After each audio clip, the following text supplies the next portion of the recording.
What's up, everybody? My name is Ryan Turford from game-moose.com, and I'm here today with another unboxing video. So I actually did my very first Video Games Monthly box last month.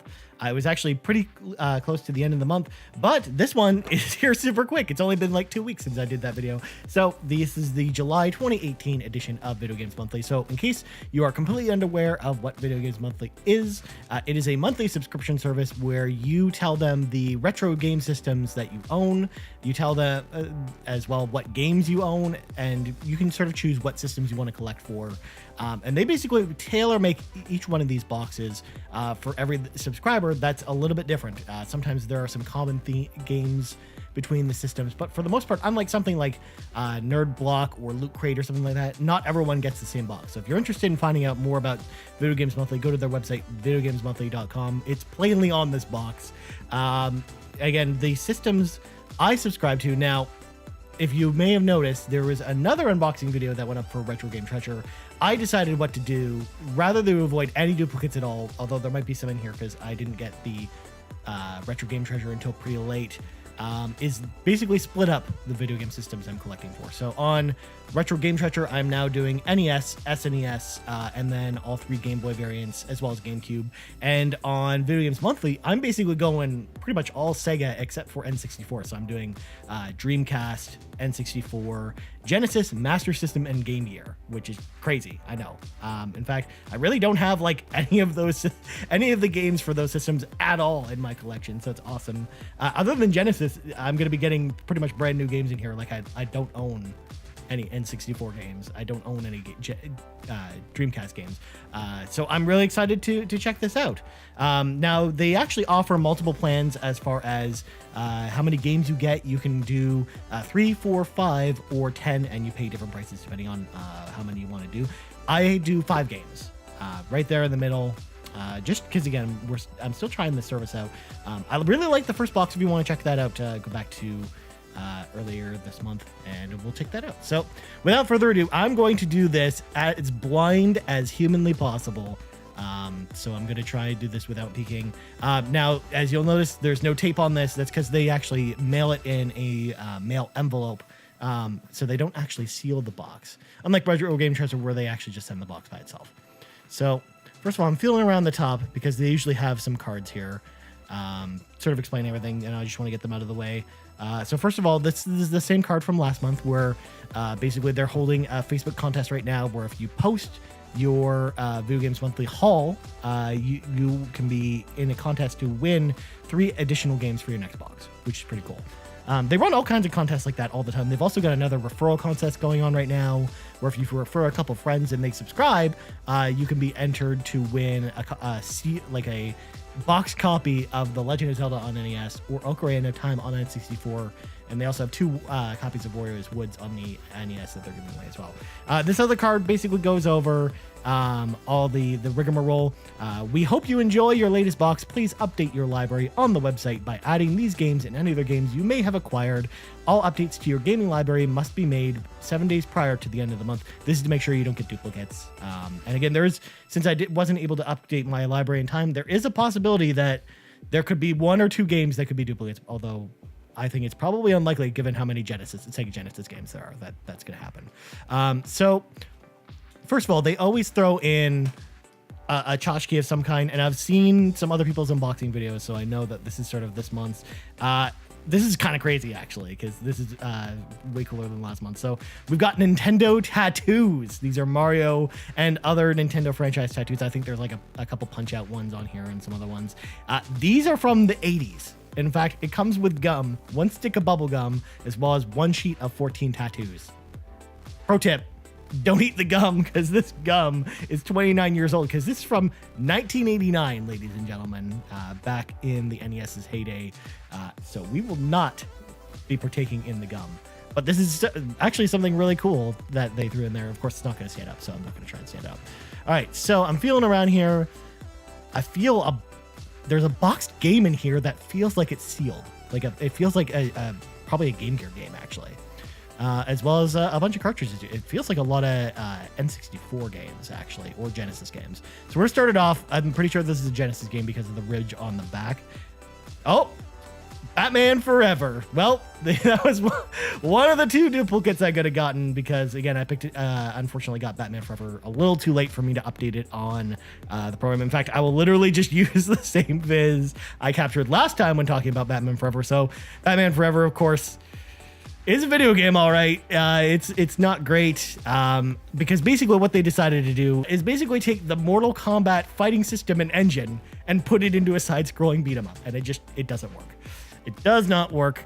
All the characters look very silly, although it's a fun game to go back to because it's very, very campy. I mean, just like the movie was. I mean, if you go back and watch Batman Forever now, it's still a very campy movie. But even going back, watching Batman Forever, well, playing Batman Forever, very campy game because it's got this like full motion video character thing going on with it, and it's weird. So next up, this feels like an N64 game. We got Tarak 2, The Seeds of Evil. This actually just got a re-release on the Xbox One, so if you've never played the Tarak games before, you can play it there. So this is actually the sequel to the original Tarak, which is basically a game where you play as a dude who hunts dinosaurs in like this crazy future where they're on like this other planet that's not Earth, where there are humans with guns and you've got guns and you're fighting dinosaurs and stuff. And there are smart dinosaurs and they have weird weapons, including cerebral boar, which if Drew McMillan from the Game Moose podcast was here with me right now, he'd tell you all about cerebral boar and why he likes that as a gun. Tarak 2, I think, is a better game than Tarak 1. Famously on the N64 version of Tarak, there's tons of fog, which was not in the PC version of Tarak, or is not in the re-releases of Tarak. But it's still really cool. A cool way to sort of start off my N64 collection, although it's funny because it's one of the only N64 games that comes in a black cartridge right next to my Genesis game, which also have black cartridges. They fit together. So next up, this is definitely a Genesis game. We got, oh man, Drew McMillan's gonna have a field day with this, Eternal Champions. So this is actually like the fighting game that Sega touted as basically their big fighting franchise, which really didn't go too many places, unfortunately.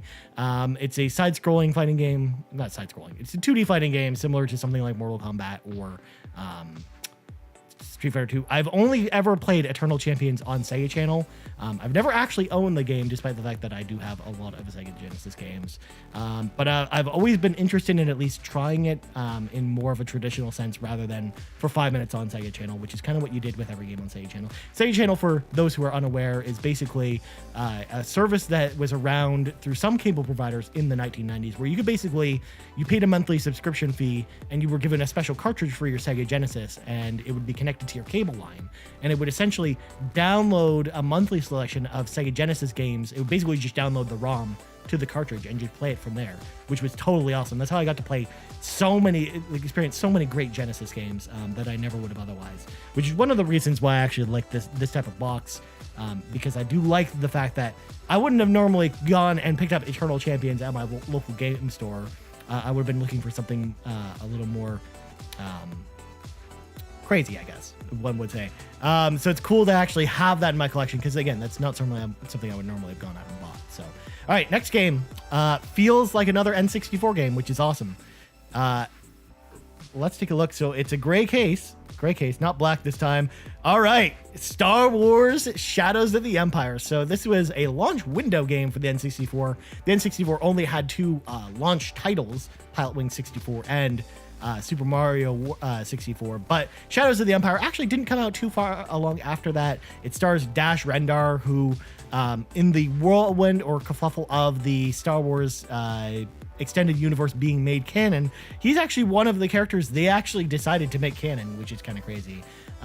In this game, it's basically a third-person shooter where you play as Dash Rendar, who's a bounty hunter, and he's kind of sort of doing missions and blowing up walkers. And there's a really cool Battle for Hoth level in this game that's really made it stand out. Like, it was one of the first games at that time that really like made you feel like you were in the battle of Hoth, which was something that was awesome at the time. I don't know how it holds up today. I've not heard good things about it holding up today, but at least really ready to go back and try it again. There. All right. The last one, because again, we've got 5 games here. 4 games are out. this is definitely a sealed. I'm pretty sure it's a sealed Game Gear game based on the size of the box. So let's take a look at what it is. Oh my God, this is awesome. This is The Jungle Book. The Jungle Book. So Disney's The Jungle Book. This, of course, was back in the day, the Genesis days, where actually Disney pumped out a lot of really awesome 2D games. That was when the Lion King came out, as well as Aladdin, as well as the Mickey Mouse Castle of Illusion, or Land of Illusion on Game Gear. So this is really awesome. It's kind of crazy to actually see a sealed Game Gear game in my possession. I mean, they're probably not too expensive now, considering the fact that Game Gear games are actually pretty cheap now. But I actually really have a soft spot for the Sega Game Gear.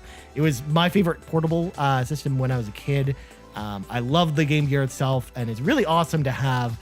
This just brings back so many memories. I never actually played. In fact, out of all these Disney games, the Jungle Book's the only one I don't think I ever played at all. Like I've seen this game in stores a million times, but I was never really a big fan of the Jungle Book movie. So of course, like when my mom was like, "Hey, what Game Gear games do you want?" I'd be like, "I want Aladdin or The Lion King or one of the games from the movies I actually really like." So it's really interesting to actually finally have this in my collection. And yes, to you YouTube commenter who's commenting on this video right now, I will be opening the box so I can play it.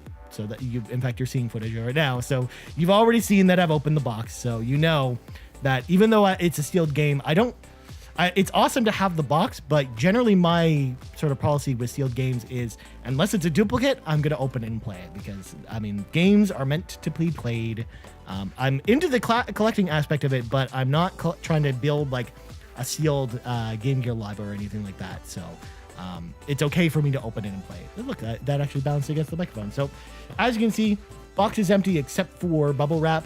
So overall, a pretty sweet haul. I almost think that last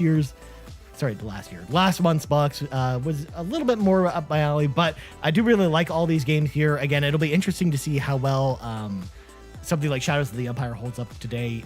And I'm only a little bummed because I have a duplicate, but that's not Video Game Monthly's fault in this case. This is definitely just me not updating the library fast enough, unfortunately. But it does mean that game's going to be trade bait now. So, or maybe we'll give it away on the Game Moose podcast. Speaking of the Game Moose podcast segue, the Game Moose podcast, which I host alongside Drew McMillan and Brock McLaughlin, airs every Monday at noon Eastern Standard Time over at game-moose.com, as well as this YouTube channel. So check out our podcast. We talk all about games and all kinds of general tomfoolery, as one would say. You can also check me out on Twitter at Ryan Turford. That's TURFORD. Again, if you want to check out Video Games Monthly, I will leave the link to their website in this description, so feel free to check them out. And that's going to do it for this month's unboxing of Video Games Monthly. I hope you enjoyed it. Let me know what you think about this, and if you want to see more retro content, let me know as well. Anyways, I'm Ryan Turford. Thanks for watching, and I'll see you around.